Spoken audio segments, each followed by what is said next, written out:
Welcome to NXTGame.com, the fastest growing online betting website for your items.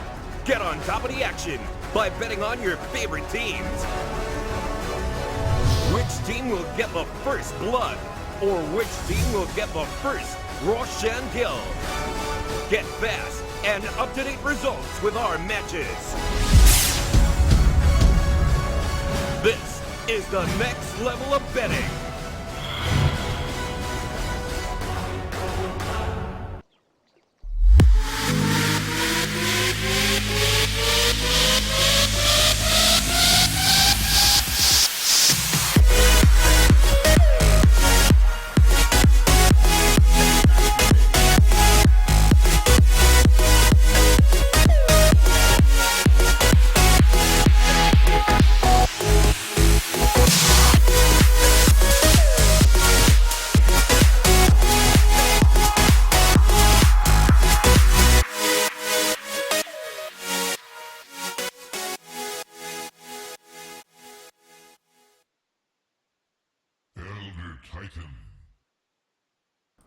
Hello everybody, this is not really the way we wanted it, and Jesus Christ, my camera is not even here. There we go.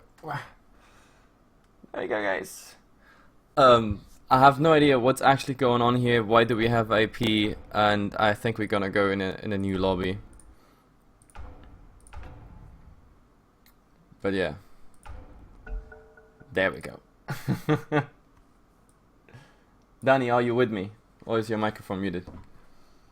Microphone is muted. Well, it's unmuted now. How are you today? Pretty good today. I saw the DK random and I was thinking, this isn't.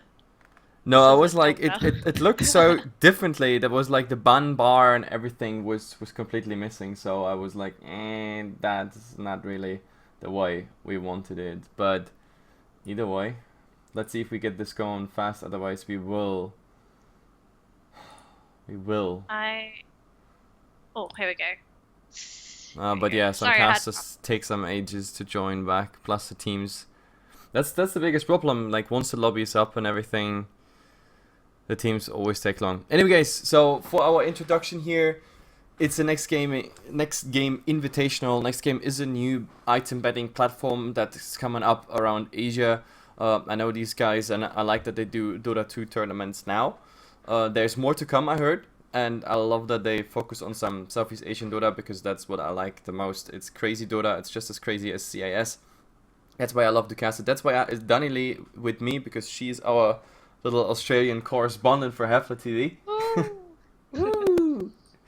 No, It's okay. Good time zone for me to actually catch all these games and then everyone else can sleep. How horrible would it be to be in North America and to have to cast Southeast Asian games? You'd have to wake up. What time would it actually be for someone from America to cast Dota? Well, if you're Pacific time, then it's about 2 a.m. right now for you. If you're East Coast, you're, I don't know, 5 or 6 hours right now. For them, it would be early morning right now. I think East Coast is kind of doable. But yeah, the Pacific people, they don't really want to go for it. So what's happening? MSI.EVO GT, we miss one guy. Give us one guy, please. I actually had, connecting to Dota 2 before, so I have a feeling that it may have happened to one of the players. I could be wrong. It literally just it bumped me out of Dota for maybe a couple of seconds, and then it was fine. So we'll see if they can come up. You see what he wrote? He was like, "Oh man, he went for smoke." That's always what's happening. Like teams, like when the captain everything joins, they join.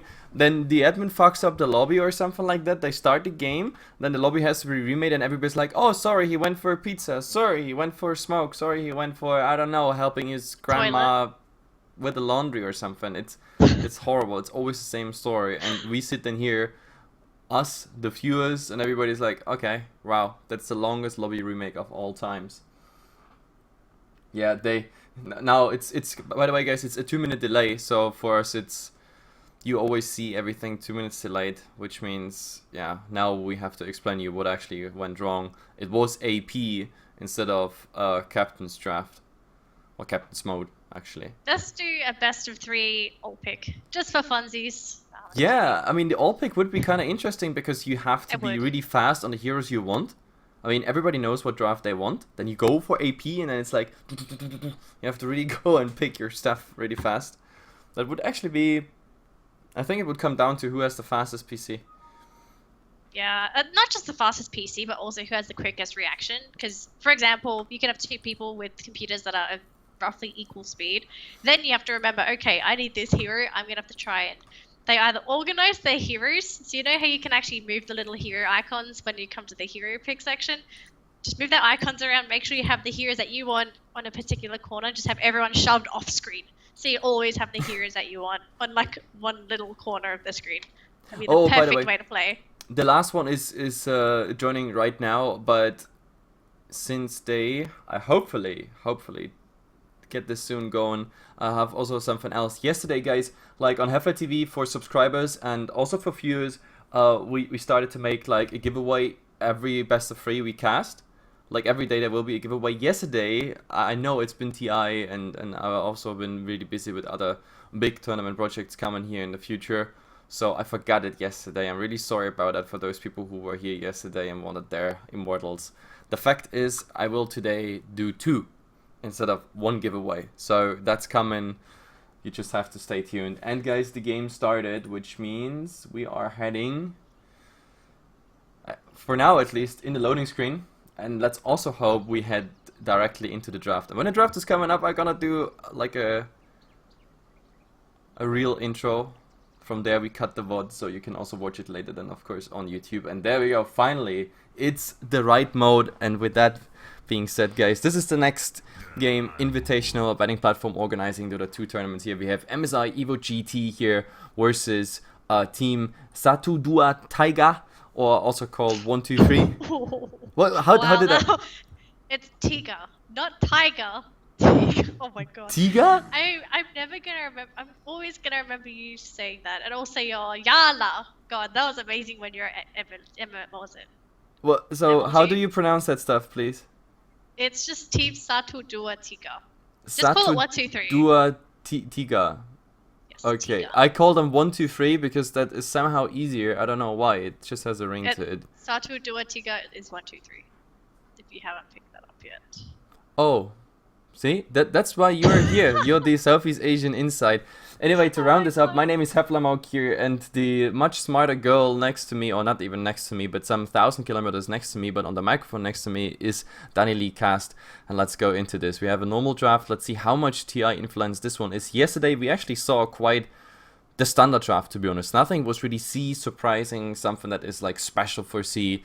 Everything was pretty much like we saw it in the last 2 months of Dota casting. Oh man. So from yesterday, we saw a crap load of action yesterday. We're going to be with some brand new teams. Do you think we're going to be in for the exact same stuff today? Do you think we're going to be seeing some crazy heroes and also just team fights all over the place? Or I hope so. Yeah, you hope so. I mean, yesterday we had 5 kills over a bounty rune, like before even minute 1. So I hope we definitely have something like that. I mean, yesterday game 1 was probably the best of the series, Mineski versus Signature, because it was really close. On game 2, Signature choked a bit, and Mineski had really like an easy one. But I also have to say, Mineski looked very, very disciplined.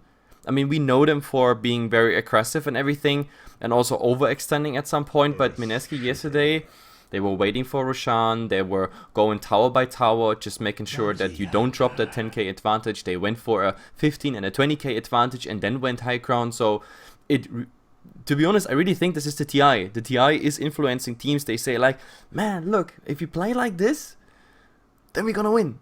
And yeah, somehow it's gonna happen. Anyway, look at this draft. The bans are coming out, and we have, well, only 2 cores banned, and the rest is pretty much utility, offliner heroes, as well as roaming heroes. That means we have quite some cores still available. The Shadow Fiend is still out there. The Queen of Pain has been picked. Storm Spirit would be an option for the 3rd magical core. But for now, Bounty Hunter secured by 123. We had yesterday the Bounty Hunter with a big effect, big impact on the game. So let's see if we got this today. I'm actually really surprised that there's so much impact by a Bounty Hunter. That we used to see no Bounty Hunter at all. How many months was Bounty Hunter extinct from the meta? Was it 3 to 4 months? He was just gone. He'd never to be seen. All of a sudden, he rises from the ashes, and he's a massive impact in games. And I love the way that people have adapted Bounty Hunter to the meta. He's not that bounty that just sits in the offlane and waits to get to level 6. He's a proactive hero, and I really like how they've done this. So 1-2-3, they're going to have the advantage of this bounty with this early game, you could say, aggression. Whereas MSI, they've gone for some more stable heroes. They've gone for the standard Earthshaker, who's going to be that bread and butter disable, and they've gone for a Lina. So this Lina, she could be a support, she could be a mid. We really don't know as of yet. Such a versatile hero, but if you decide to even put these two as a supporting duo, very high kill potential with just these two. But if you put her as a core, that's even more damage. Team 1-2-3, though, they have a Queen of Pain as their own main nuker. Lots of mobility, so Lina's not going to be the best hero to deal with a Queen of Pain. In a one-on-one matchup, though, I actually think Lina does better than a Queen of Pain. It kind of depends what you get on the other side. Both of them can transition into right click when we go late game. It doesn't really have to be necessarily like on the magical side of the both heroes, but both have also the potential. Yesterday we saw Lina with Aghanim Scepter as well as Refresher plus the utility items like a Yule Scepter. Queen of Pain has pretty much the same option, even though of course she's not a Yule Scepter hero unless there is something specific you really want to go for. But the Aghanim Scepter Refresher build on a Queen of Pain is also very nice. But to get that right in the nice position that you have like this conal attack into at least 3 out of 5 heroes, then yeah, it always requires a lot of positioning. Plus, Lina as well as Queen of Pain are heroes that get initiated upon really fast because everybody knows about the big impact they could have. And there, a Queen of Pain is just better because of the plank. The mobility is much higher, the gank potential is much higher than on a Lina, but well, we have to see. I think they're kind of equal. It kind of depends what you draft alongside with it. The next bans are coming out and they're just as interesting. MSI, they don't like anything that is roaming or having any impact or forcing you into, for example, buying vision whatsoever. Yeah, MSI, the way they've banned it out is they get rid of a lot of those heroes that have either global presence or just some sort of presence on the map, no matter where you are. So Tusk and Spirit Breaker. Spirit Breaker obviously being the global space cow as he is, just get rid of him. Clockwork, he is probably the best hero in terms of isolation just because of the hookshot clogs. So just looking at the heroes that MSI has picked, they want to grab something to sit in the back lines. They do not want anything that Team 1-2-3 could pick up just to jump into the back and snipe the backline hero. So with that in mind, they're going to be looking into something range from what I can see. It could be I don't really want to say Drow. Drow's not very popular anymore. She is a niche pick. MSI can pick her up if they want to, but that is Drow's main problem. So it feels like that might be a hero that MSI could be looking into picking up. Team 1-2-3 though, they pick up a Darkseer as their third pick. So if MSI drafts anything like a Luna or anything with an aura, then the Darkseer will be a bit troublesome. But Winter Wyvern's going to be the third pickup for MSI. Pretty good hero there. Yeah, to be honest, if I'm very honest with you, I would prefer, like, I mean, if you are a team that bans out all the way, for example, heroes that roam and have like high impact in fights, then I would totally go for Winter Wyvern ban over the Klings. I wouldn't fear the Klings as much, but well, they don't go for it, which means now we have to work with the Winter's Curse. That might actually have an impact. However, we don't get, for example, the combination Darkseer plus Winter Wyvern, which is completely evil. I mean, if you really do it, it's just horrible. Vacuum, Iron Shell somewhere, a wall, of course, and a Winter's Curse at the right timing forces people to really stand next to or onto that wall, and it hurts. It really hurts. Because, of course, also the collateral damage is not stopping on you, and there's nothing you can do at this point. Also, BKBs won't help you there. And that's, of course, the worst thing that can really happen. This combination is not coming out, but we have one each side, so that's definitely nice. We have the offlane already sorted for 1-2-3. For MSI, it still could be, yeah, anything pretty much. But for now, we get our safe lane, which is also nice because the Phantom Lancer, they secured the Earthshaker, so there is no big Echo Slam surprise coming on him. Yeah, absolutely. This PL pick, though, it's a really good pickup against 1-2-3 because you look at their draft and what do you lack? They're lacking quite a bit of AoE. as well as some sort of disable to lock down that PL. So I like this PL pick for MSI. He's going to be very mobile. He's going to be able to just jump in and out of the fights, really do whatever he wants. Whereas 123, they either have to burst him down or they have to control him somehow. But with the heroes that they have, I don't really see them being able to control the PL. They'll have to really rely on bursting him down. They need a carry though. They've got their Queen of Pain as their mid. They have a Darkseer that can go in the off lane. They've got their Bounty Hunter and Dazzle, which seems to be the position at 4 and 5. But they need something to bring them into the late game. And they also have to be able to draft something that can play up against the PL. Because if it ends up being 5-on-5, I feel that MSI will just do so much better. They have so much more teamfight control. They've got quite a bit of nuking potential. So they can burst someone down from 100 to 0-2. So 123, bit of a weaker draft. How are they going to finalize it? Sorry, I was just chatting okay. with the people because Chat. apparently people still use betting sites over ticker sites for their information. Anyway, what was your question? Oh my god. You're a woman, I don't listen. Oh, okay. Well, I see how it is. So 123, I was saying, what kind of position one would they be looking into? They grab the Ember Spirit, so you don't have to answer anything. But Ember Spirit, I actually forgot about this hero. He does pretty well up against the PL because you get rid of his illusions, so you're going to be able to find the real one. Yep, But well, that's if Ember always Spirit the gets shut down, then always the tough question if you actually find it. But the Ember Spirit is coming out again, which is very interesting, to be honest. I mean, that means we get the Darkseer in the offline Queen mid, we have the Ember Spirit plus a Dazzle in a safe lane, and we get the Bounty Hunter in a real 100% roaming position, which is very interesting, to be honest, because sometimes we see him still semi-lane. I think he will have a start with the Darkseer in lane, check maybe for something interruptive like the Earthshaker not being able to actually do pulls for the Phantom Lancer on the side. Either we avoid or even with body blocks, and then he will go free roaming. And he has to roam, for example, on that Storm Spirit, which came out right now, because, yeah, before level 6, that's the time you really want to kill him. A slow Janata into the Lina Light Strike Array, into the Queen of Pain, slow, and then a Scream, that would really do the trick. So we'll have to see how. Oh my god! I've just looked at the Bounty Hunter's name. 123-343. This is gonna be wonderful. But there was a Storm Spirit pick for MSI, which I feel like is a great hero to round off the draft. It's a mobile mid hero that's gonna be able to jump in the fights and really do what he wants. And 123, they've hardly got anything to control on Storm Spirit. He's gonna go ham, without a doubt. Yeah. So the only thing I really dislike about the Ember Spirit and the Queen of Pain, that they are both very susceptible to the Storm Spirit. Both of them can be initiated upon, and this is a 100% Orchid game. The only thing I don't like about this is, like, yeah, it puts the Storm Spirit under a lot of pressure, because if he doesn't make it to the Orchid, and that in a good time, then yes, that's pretty much the opening for 123 to get easily into this game. So yeah, that's the pressure they have at this point. The Storm Spirit needs an Orchid. I don't see another item that could have any similar value to this team as of this point. You get the Ember Spirit easily with it, you get the Queen of Pain easily with it, plus your mobility. That's what you need. Yeah, absolutely. So we'll see if we'll have to see how the Storm Spirit does in the lane, because his laning stage is going to dictate how quickly he's going to get that Orchid. So if he can get it ASAP, then he's going to be a terror to 123. If he can't get it, then 123 is going to have the upper hand, and the Storm Spirit will essentially be handicapped in the team fights because he won't go for full potential with what an Orchid would have provided. We have a quick pause there from both teams. No one's really said anything why. Oh, there's an unknown in the assigned, apparently. What? There's an unknown what?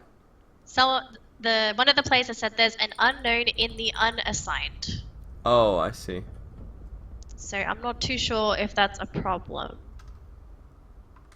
Well, we have to figure out who it is, but Jesus Lord, don't give me another lobby. I wanna cast Dota. I wanna see Dota, and I have other things to do. My time. It's a bit of a shame. Time is money. it depends if the players want to be super picky about it. Because is this a important game for these teams? I think you said something along the lines of it being was it the lower bracket or something, or I don't quite remember. What a pick? What? What bracket is this? Is this is a best of threes? Is it upper bracket, lower bracket? There's no upper and lower bracket because No? it's single elimination. I actually have. No, single elimination. Wait! I got everything here. I'm like Pull it up. super prepared. There's the bracket. You see it on stream. Obviously, you don't see it on stream right now, but we are here in this lower match right now. It is upper match. This is pretty much the upper bracket of a single elimination, which means the winner of this goes against the winner of First Departure versus Mineski, and that's then already the final, which is gonna be on the 14th of August. So in pretty much 3 days we are done with this tournament. There's tomorrow 1 day break, and then the last 2 days of this tournament is gonna happen. It's all single elimination. So that's that. So single elimination. Whoever loses is pretty much kicked Yep. out. So I can understand if the players want to be picky with this, because you never know if this person could be, I don't know, stream sniping, or if they could just be watching, you know, particular things happen. So we'll see if 123 wants to be very particular about this, but no one's saying anything, which is Yeah, I don't know, they don't keep us in the loop, but I mean, looking at all this still, like, what also worries me, now that I actually look down on these heroes, is like the fact that we have a lot more CC by MSI. So, I mean, I already talked about the Storm Spirit and his crucial role here in this game, so I just assume Orchid is coming out on him, which is very, very important for him. But then we have Light Striker Ray, that's stun number 1, we have the Earthshaker with 3 stuns, let's say 1 ranged one, the Echo Slam sooner or later with a Blink Dagger initiation, we have the Winter's Curse, and that's a lot. If you look on the other side, what's there? Like, we have the Searing Chains, yes, that's one thing. The rest is just slows like Shadow Strike, Janata, a Vacuum a tiny bit, maybe Shadow Poison, which we saw in Dota coming out very aggressively early on.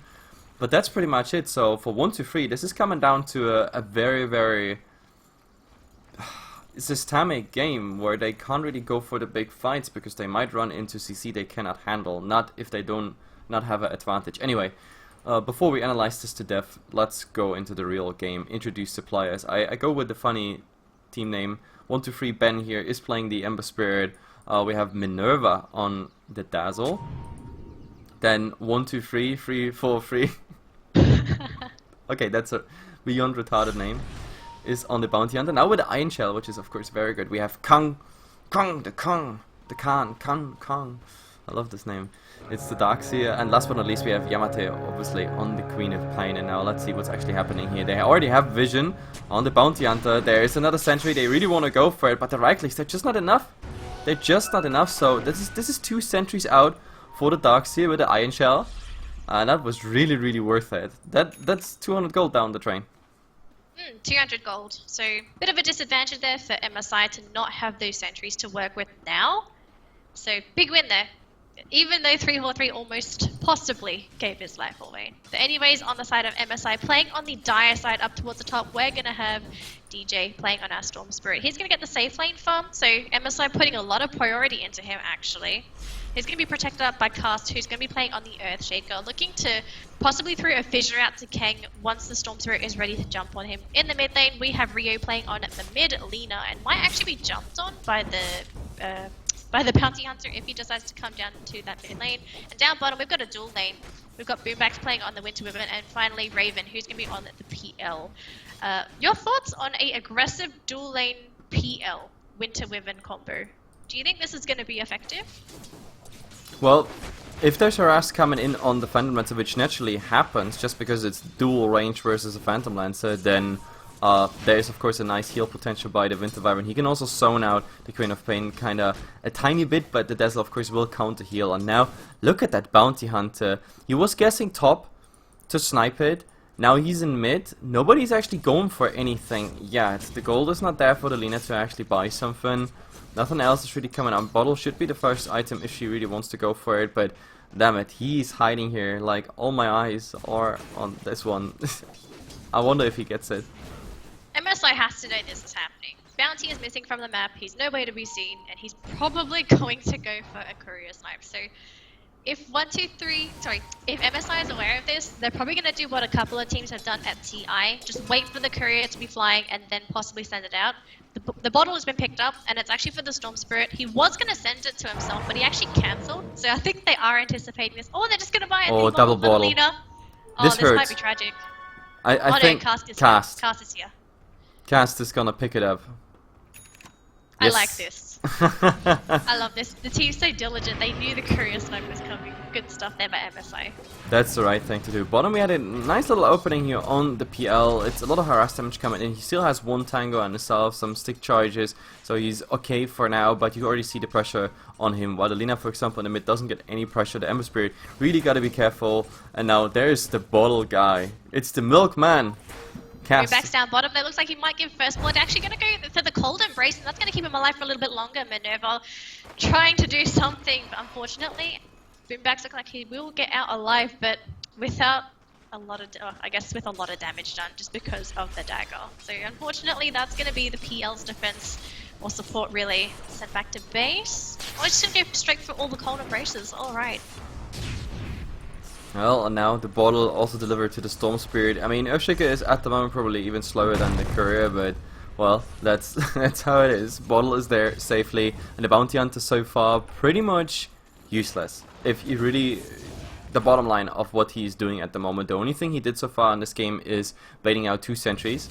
But at the moment, MSI doesn't hold back on the sentries. They're fine with investing those in the key positions, like in mid, for example. And oh, look at this nice chains here. There is a nice stun also following up. They do not have anything to follow up there. There's not even a Janata hit right now to work with. So it's really just a harass damage on Alina coming out. But she's using the self and should be just fine for now. Yeah, so unfortunate there for 1-2-3. If they did get it on the Ember Spirit, then that would have really pushed Ben's farm up to what he needs to be at. Could we say that Ben is under a lot of pressure to really perform as his Ember Spirit? Because you look at the rest of his team, they're doing okay, but Ben is probably their only source of late game physical damage. You can say Kang is going to be as well, but most of it's going to be on the Ember Spirit. And with the way his team's going so far, he's going to need any sort of advantage he can get. The down bottom, looks like it's going to be a jump onto either Boombacks or the PL. I think that Boombacks would be the safer option. It is the Winter Women. He's a little bit slower. Or are they going to try and go onto Raven? Looks like they want to try and go onto Raven, but this is a PL. Actually, no Doppelwalker. Looks like he will go down. 3-4-3 getting very close, but that's going to be the death of the PL. First blood going in the way of Yamate, possibly the best hero down the bottom lane to get it as well. So big win there for 1-2-3. Almost losing the Bounty Hunter, but still worth it. Yeah, it was definitely worth it. I mean, the problem is that the PL, he already automatically used his doppelganger just to remove the Shadow Strike of the Queen of Pain, which is always, of course, a really good thing to do. PL is really good against Queen of Pain for that matter. The same goes for the Bounty Hunter because it also removes track. But since he used it already and it's only level 1, which is a high cooldown, like almost half a minute, then he had no chance to escape the rest of the onslaught. So that was nice for Yamate, like baiting it out and yeah, just working with that from there on. So now, back to the sort of standard laning stuff. Unfortunately for DJ up top, almost dying actually to the Darkseer. I'm pretty sure it was just the Iron Shell damage. And Kang, he's having a heyday up in his top lane, whereas DJ, it's just not looking too good for him. And unfortunately, did he go for Bottle Crow? No, actually the courier almost died somehow. Actually did not see how that happened. No, that was just a punch by the Darkseer early on, but well, in the mid at the moment, Alina not being able to shut down the Ember Spirit as much as I thought. Like he's 25-4 and Alina is 26-9, so the mid lane is fairly even for the range that Alina had the Earthshaker as a visitor, was protected against the Bounty Hunter. So yeah, that didn't really work out. But oh, the Bounty Hunter going here for the Lina, and she gotta be really careful. Like she might actually go down, but there's a Laguna Plate. That won't be enough damage still after that, so no way she could actually do something. Nice rotation there by the Bounty Hunter. Finally, he actually starts to get into this game, so 1-2-3, up with 2 kills, first blood, as well as his follow-up on the mid. These are high-value kills you really want to do. But the Bounty Hunter is still only level 2. He's getting close to level 3, but he needs a lot more rotations to work out to get those levels, because compare him to the rest of the heroes on the map, he's not doing too badly, but he is the lowest level? I actually believe he is. Let me But just it's still double check. fine for someone who was camping about, I don't know, 2 hours for a courier. That did not really actually happen. So it's fine what he got at the moment. He's involved in the 2 kills that happened so far in this game. So it's 100% value at the moment on this bounty hunter, as well as him scouting out, warding and everything. So his levels, they can come from other things. Just some collateral XP soaking as well as the kills. For that matter, he's doing fine. Yeah. Oh, sentry been put down. Both sentries right next to each other. It looks like Rio actually might go down. They're actually going to prioritize the sentry instead. My goodness, that hate. Rio has dust though, so if the bounty hunter shows himself, chances are he's going to get a Laguna to the face. Because he is much squishier than the Ember Spirit. And Ember Spirit obviously having the flame guard there, you'd rather jump on the bounty instead if you do have the chance for it. Yep, We the do next have run is Minerva definitely gonna be headbangers. important. The 8 minutes for the Lina is definitely something we have to see what's happening. A haste rune as well as an invisibility rune could definitely help them to make a kill. Invisible Lina at this point, we had it already at level 5. On the last run he got ganked, but the next run could really make a difference. Now he has a supportive cast. This time there won't be a gank happening on this rune. Yeah. Darkseer is actually heading towards the runes. If he doesn't actually see the heroes, then he might try and jump on them. Oh, It they might actually go go badly. for it. Rio. Oh, LSA. They drop the wall though. Rio, he has the Laguna Blade available if necessary. Gonna throw it onto Kang, and Kang, you are not quite tanky yet, my friend. You don't actually have too many items, so that's gonna be a nice pickup there for MSI. They even get the double damage rune as well on top of that. So no rune there for Ben, but he is able to go back to base and just remnant back to that mid lane down towards bottom. Still not really too much going on aside from that previous gank, although Boombacks he is going to have to be sent into the river. Be chased up by Yamate a little bit, he has to cold embrace on the high ground. He's actually stuck up here. Oh, but in the mid, look at Alina, really in trouble here. The Ember Spirit doing so much damage over time, but this is just not enough. Cast off, however, doesn't have any mana. The Lina does it with a Dragon Slave. He did not really make it out in time, but look at the Winter Viper, and he's also now stuck here. There's the ultimate by the Queen of Pain. She doesn't even have the blink out, but the problem is there's not enough punch behind the PL just to get this kill here. It's a 1-1 trade, but not a good one for 1-3. Yeah, that was a mistake from the Winter Wyvern. If he just went into the Roche Pit and then maybe went for the Cold Embrace, then he would have been fine. But because Yamate saw he was on the higher ground and it's just stuck there, then that was a problem. Up top, though, looks like DJ might be in a bit of trouble. Gonna try and fight up against Oh, that did big not do mistake. too well. That Soul Ring just cost him his life. He really wanted to go for the fancy plays. What he did not see is a Darkseer, and the interrupt with the vacuum just before he can sip out, that was just absolutely golden. And of course the HP you lost there on the white didn't really help with the Soul Ring, so I think he just killed himself effectively. Yeah, he got a little overconfident with that. Down towards bottom, just a bit of harassment thrown out onto Yamate, but nothing much aside from that. So let's take a look at net worth. We're closing in towards the 10-minute mark. We've got Darkseer leading with 4k net worth, followed up by the Storm Spirit and the Lina, both sitting at 3.7 and 3.5. After that, we've got Yamate on the Queen of Pain, and finally Ben on the Ember Spirit. So we've got 3 heroes. Oh, this is an interesting go here. Queen of Pain, no blink whatsoever, so they actually go for it. But the biggest problem, of course, is they still have to work with the Grave. And now it should be all fine. The Bounty Hunter is coming in, and now they try to turn it around as well as the Ember Spirit. Now what they need is chain, and they get actually the double chain. This is just beautiful. Winter Wyvern should be the first one to go down. Right there we go. Yamate, however, has to pay for it. It's already a 2-for-2 trade as the Bounty Hunter just dies as collateral. Now the Lina is coming in, but it's not enough punch to actually get anything done beyond that. But however, the Darkseer now finally dying under the tower. The Storm Spirit got his revenge, this time not killing himself.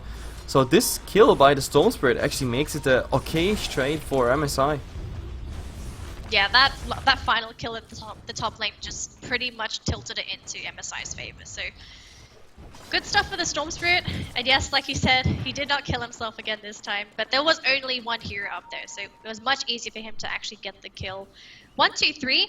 They got the PL though, and PL is a major hero of MSI's draft. He is their main late game hero. Yes, you can say the Storm is also a late game hero, but I'd say the PL, the longer you can actually delay his late game, the better for 1, 2, 3. Because you look at their draft, the only hero that's going to be able to deal with it is the Ember Spirit.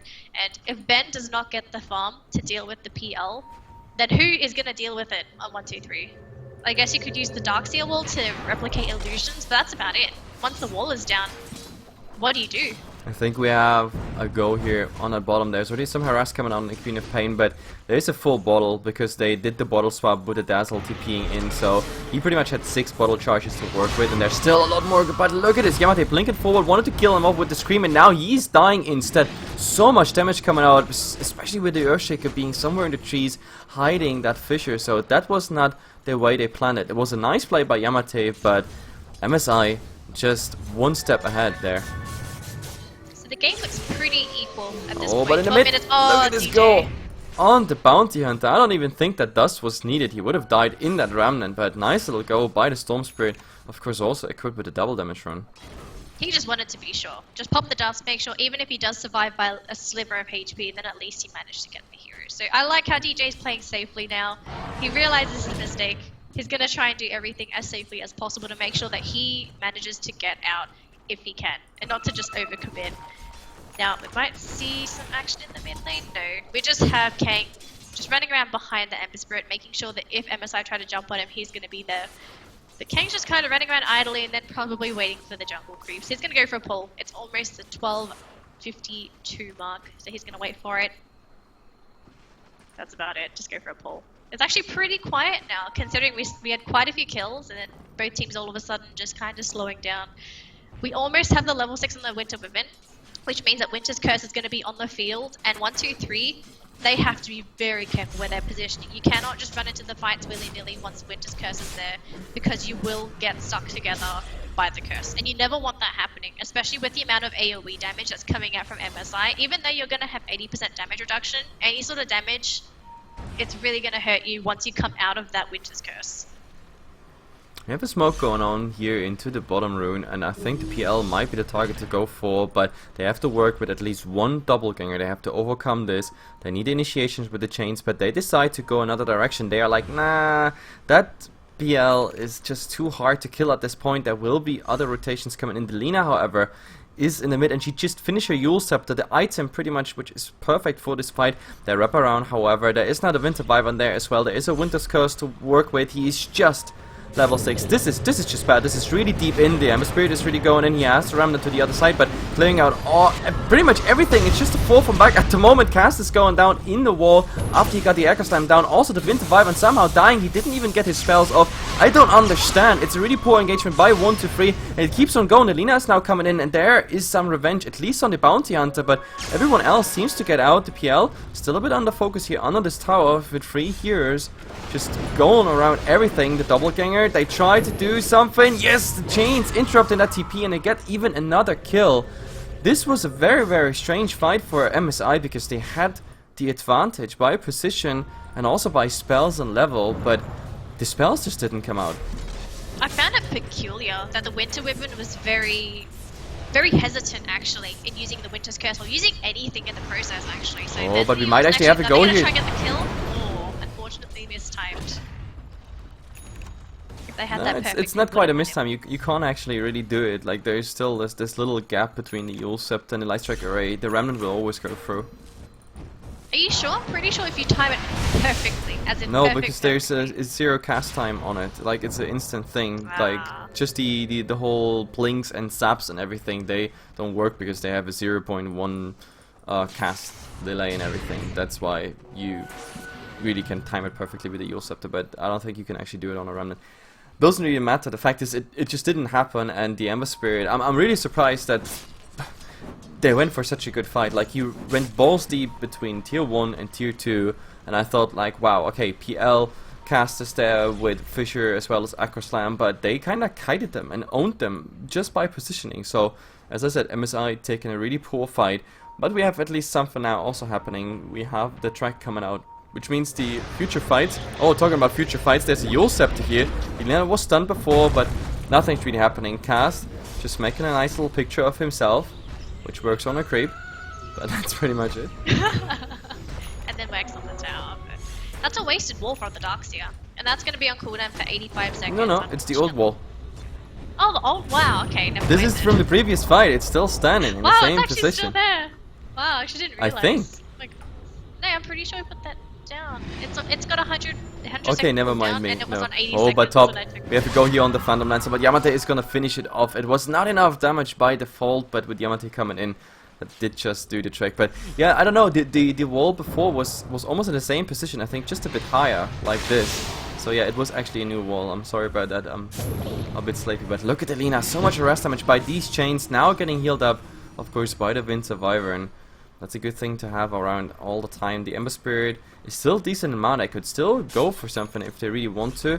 But of course what they need here is track. They need to know what's going on behind those towers. So the Bounty Hunter not being in range at the moment, that's just not really working out.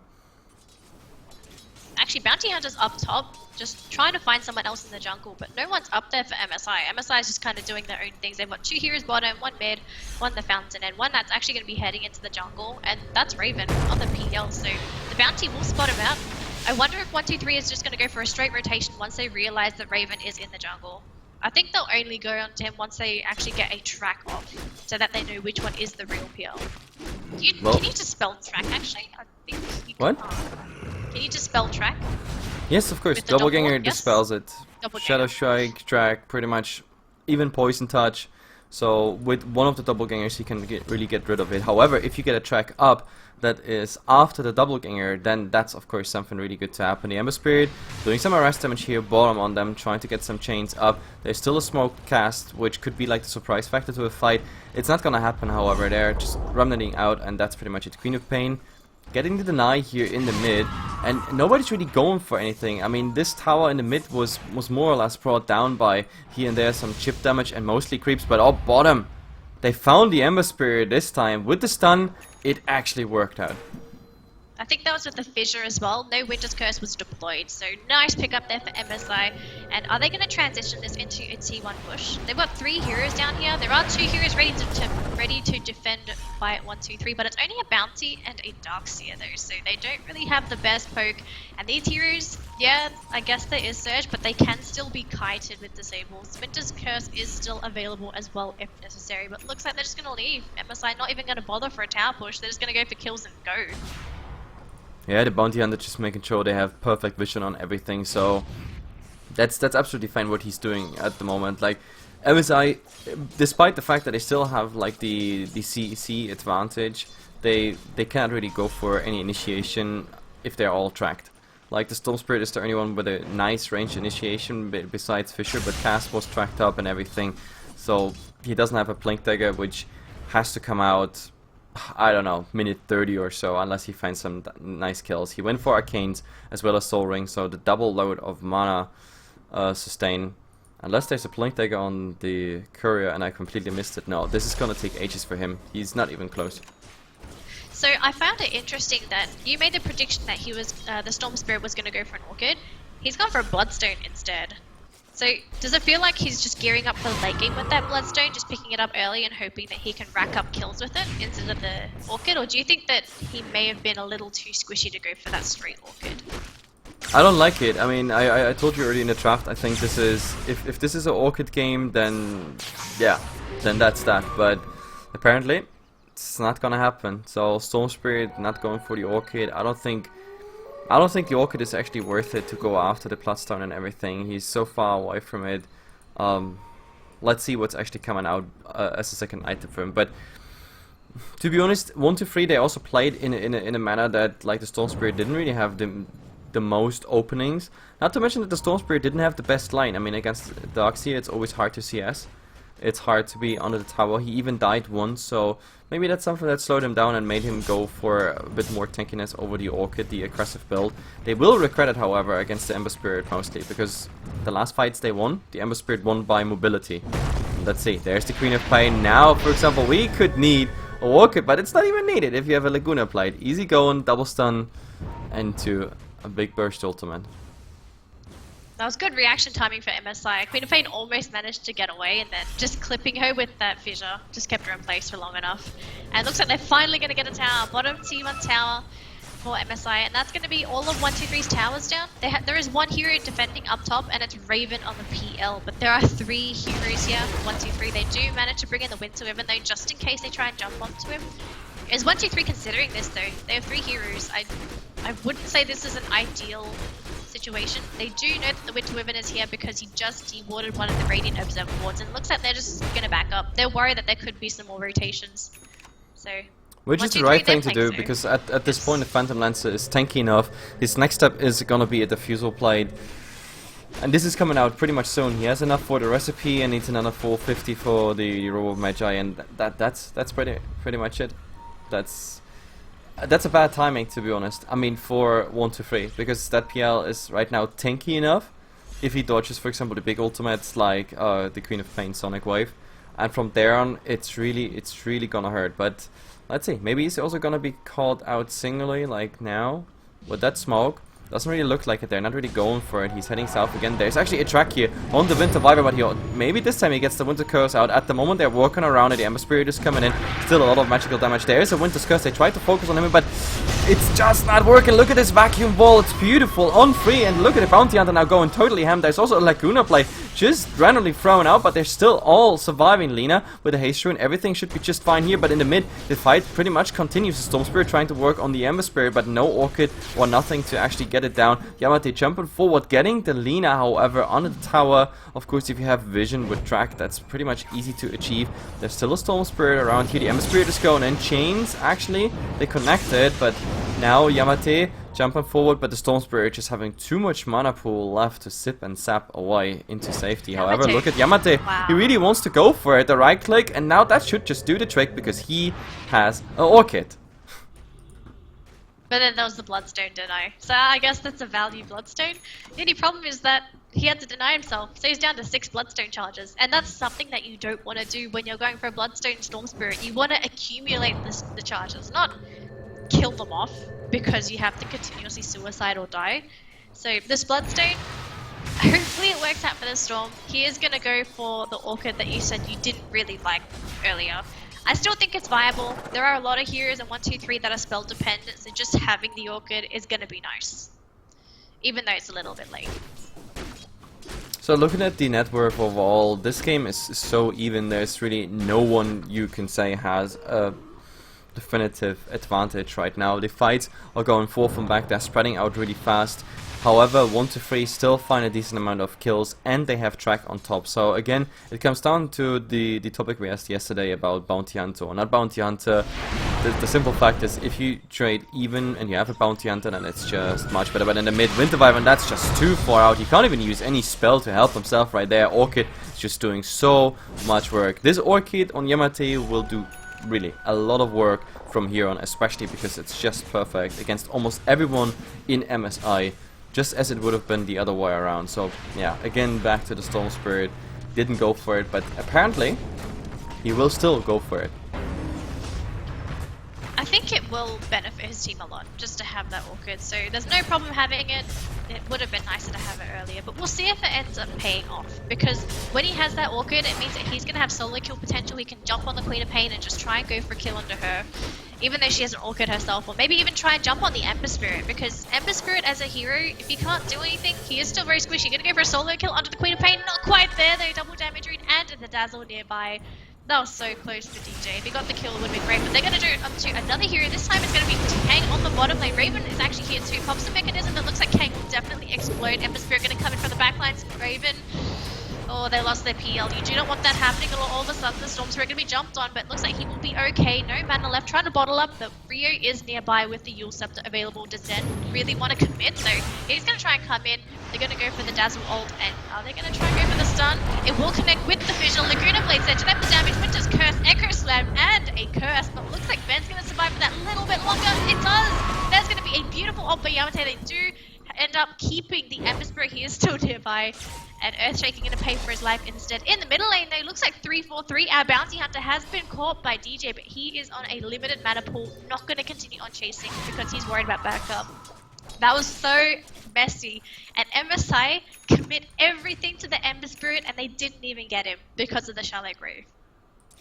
Nope, the Shallow Grave really did work there. It was just beautiful. The timing was perfect. He was really just about to die. That was the last second to use it, and then yeah, that bought the time. I mean, this was Fisher, Light Strike Array, Yule Scepter, everything used on him like Rune Plate, soaked into him. Winter's Curse, everything just used on the Ember Spirit, and then just one spell, the Shallow Grave, is helping, and there's nothing you can do beyond the Shallow Grave, nothing to actually even remove it.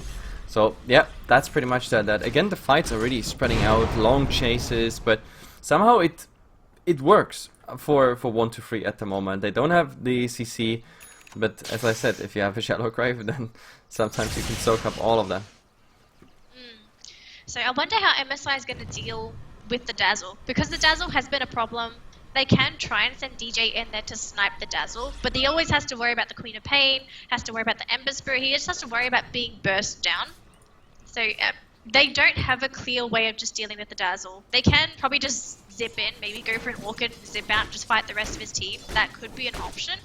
But that means that your Orchid is not going to be on a target that you're trying to kill, and also your Storm Spirit is going to be working with a smaller mana pool because he has to use it to get in and out of the fights. It looks like it's going to be smoke for smoke. Now, 1-2-3 has not found anything as of yet. They're going to use Ben as bait though, and MS are going to be wrapping around from the west side. Now, will they find anything? They're going to TP in Raven on the PL down towards the tower. Tower's very low. How is this going to go on? Who is their primary target? Who do they want to go on? I think if they see the bounty hunter, they're really gonna go for it, and yes, they start on him right now. The Storm Spirit is going in, but Glimmercape buying some nice time. There's the wall and the Winter's Curse, so much damage already. It's a 1-1, 1-2 trade right now, a 2-2, and everybody's just popping at BKB. Lina now in trouble, no Yule Scepter here to somehow correct what they started, and in the end, PL should be mobile enough. There will be chains coming out, but he has a doppelganger right now. The question is, can they actually do something after? There's a silence on the Ember Spirit. Yamate going forward. They're still protected from the wall, and of course they are the minority here. It's a 2-on-3 situation. You really don't want to go for it, so the fight pretty much stops here. And it's a okay-ish trade, I think. It was still a win for 1-2-3. Ember Spirit, Queen of Pain, both very important heroes for their team surviving for the entire fight. And that means they're getting gold, and it's going to be progressing them to their next items. Lina died. Oh, Storm Spirit actually getting killed, the Queen of Pain in the end anyway. Good stuff there by DJ actually to get that opportunity. Ben is there too, if DJ wants to go for it, but I think his mana pool is a little bit too small. But DJ is racking up those Bloodstone charges now. It's up to 10, so he's going to have a little bit more mana in those team fight scenarios, and that's going to help him. That means that 1-2-3, they're going to deal with the zapping Storm Spirit. They're going to try and go onto the Ember Spirit, but luckily Bounty Hunter is there with Glimmercape, and DJ is going to be in trouble. They're just going to be throwing a Shuriken his way, and he's going to be on his way. I mean, the fight is of course still a net worth swing for 1-2-3, but as long as they don't kill the Storm Spirit as well as the PL, that's something that will always be bad, because those are the two heroes you want to shut down here at this point. The Lina, well, she got everything she needs at the moment, and she unloaded everything in that fight. From there on, it was really a good point to die, let's say it like this. It would have been horrible if she died without using anything of it. Of course, later on, it's going to be also interesting that she stays in a fight for additional stuns, also for the right clicks that come up with Fury Soul. But still, the two cores that are important for MSI, they survived, so they're still decent in this game beyond the net worth loss. I mean, with all this fight, even 4 kills ahead and better looking fights plus track, 1-2-3 only achieved a 1k advantage, which is also very stagnating after this fight. You see, this fight barely brought any net worth difference right there, because also the Bounty Hunter didn't have the chance to track anything up before that. Though 30 minutes in, this game is just as even as it could be at minute 1. So 1-2-3 is actually going to start struggling from the moment Raven picks up a Manta style. Because once he has a Manta style, no amount of silence is going to be a problem for him, because the only silence is on the Queen of Pain. And if look in the mid, again a go here on the Bounty Hunter, the Orchid doing work, and that should this time do the trick with the tick by the Orchid right there. This is really good for MSI. Their Storm Spirit is snowballing. He's going to have a massive red target on his forehead during the next fights. And 1-2-3, they're going to commit more onto DJ, which means that Raven's going to have more openings during the team fights. And both of these heroes, they're not easy to deal with. They're very mobile. They're going to be all over the place. And 1-2-3, they're approaching each other. The Ember Spirit might be a target. They already proved that they can actually get him with a Yule Scepter combination of Light Track Array and Fissure. There is the Fissure. Actually, don't even need the Yule Scepter right now. They just need the old school combination. Cast again, hiding in the trees. Everything's nice right there. However, on the other side, they initiate on an illusion of the Queen of Pain, and with the Ember Spirit being down, they go directly into Roshan, which is probably the best timing you can go for. The Ember Spirit could really destroy your entire Roshan fight, because with the Remnant you always have vision, permanent vision in the Rosh pit. Now they don't have to fear it, and 1, 2, 3. I think they agree with MSI judgment there, because they're like, no guys, this Roshan is gone. Yeah, I think this is a good decision by 1, 2, 3. Even though they could potentially just go in for the vacuum plays, the TI vacuum heal plays, it's just not worth to risk it, because MSI, they have a much better team fight when the Ember is down. So 1, 2, 3, just playing it safe, giving away the Roshan.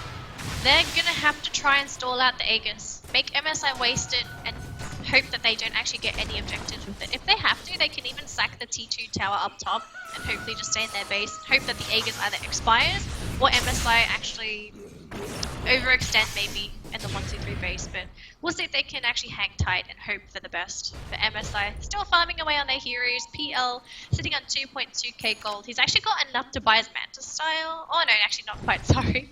He's getting close though. And once the Manta style is up, I don't think 1, 2, 3 can actually deal with the PL anymore. They don't really have enough sustained damage to clear out his illusions constantly, plus have the lockdown to deal with him, because the Orchid will be unreliable once the Manta is available. You also get a Hex out by the Storm Spirit at some point, so he can really go for a combination that locks you down for ages, which means if he finds you solo, the Storm Spirit should in any case now win pretty much that fight. The only way to actually shut him down is disabling him. However, he's tracked and they wanted to go for something, but the Lina might be actually in a position where she doesn't really want to be. You don't want to run under sentry walls that might be out here in mid. However, they have a gem. The gem is on the Darkseer. One of them are tanky heroes at this point for 1, 2, 3, and they de-ward.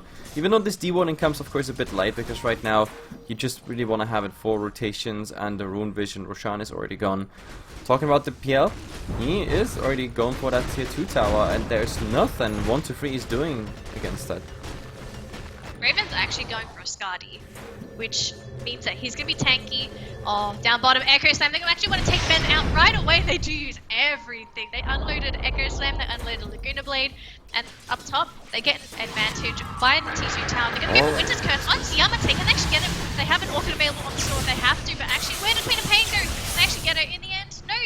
She actually blinked down. Instead, they get the Bounty Hunter.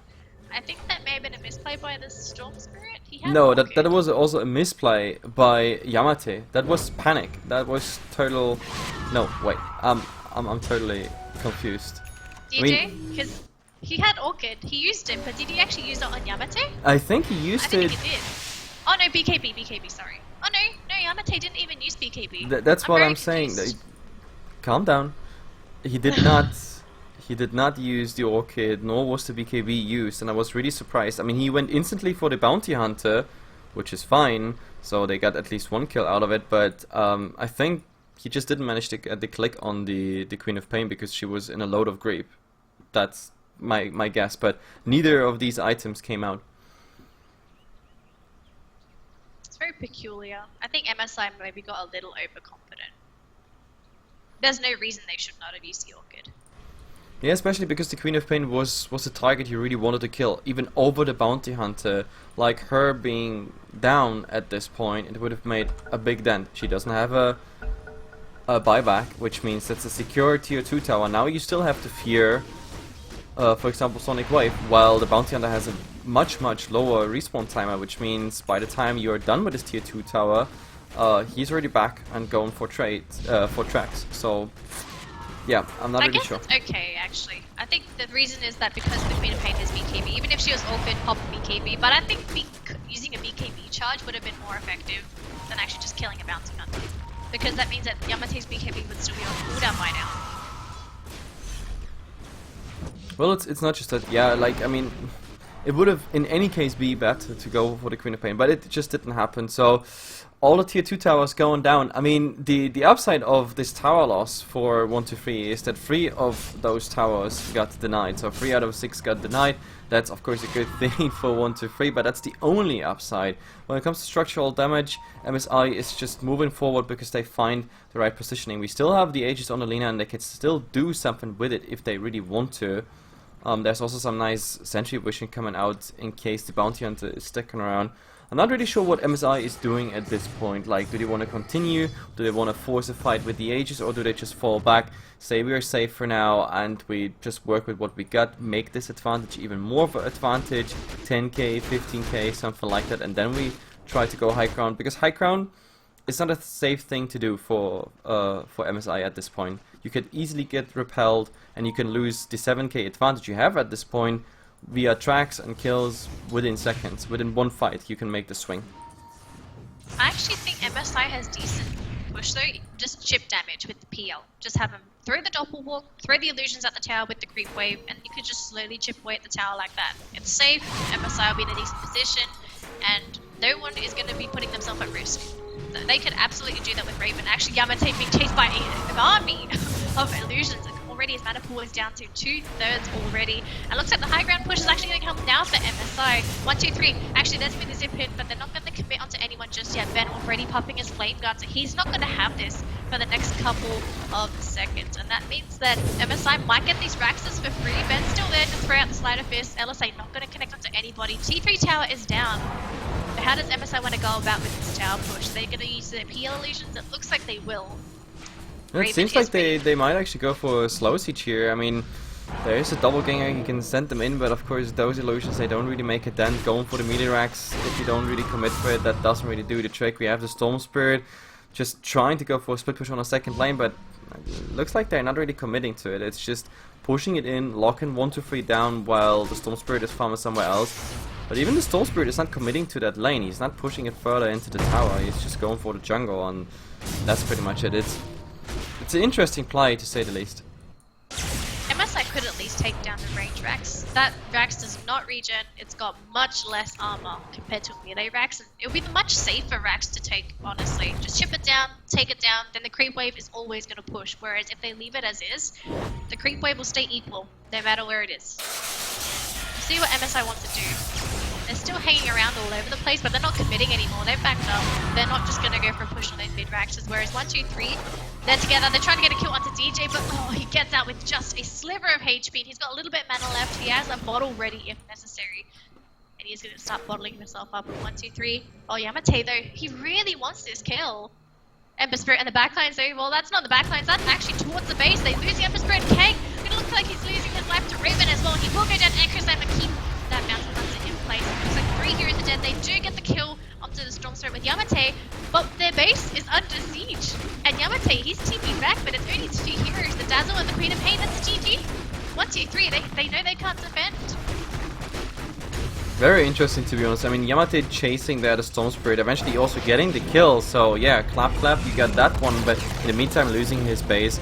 That was not a very good trade to be made, to be honest. I mean, the Storm Spirit alive, but so low on mana would have meant he had to go back to base, and yeah, Yamate could have defended instead, but okay, that was for me a very interesting play, to be honest. I don't think 1, 2, 3 had to give this game away at this point. They would have forced MSI into slow sieging, potentially getting a nice 5-on-5 fight around the base, but none of that actually happened. Like, this play around the Storm Spirit really just finished the game right there, and they give it away, just like that. Either way, guys, there will be a game number 2, of course, in the best of 3 series, and we have to see if 1, 2, 3 comes back. Despite their really CC poor draft, they had still a good game, I feel, but it was in the end just not enough, more or less by bigger game decisions than the draft, to be honest. So let's see what game 2 holds for us.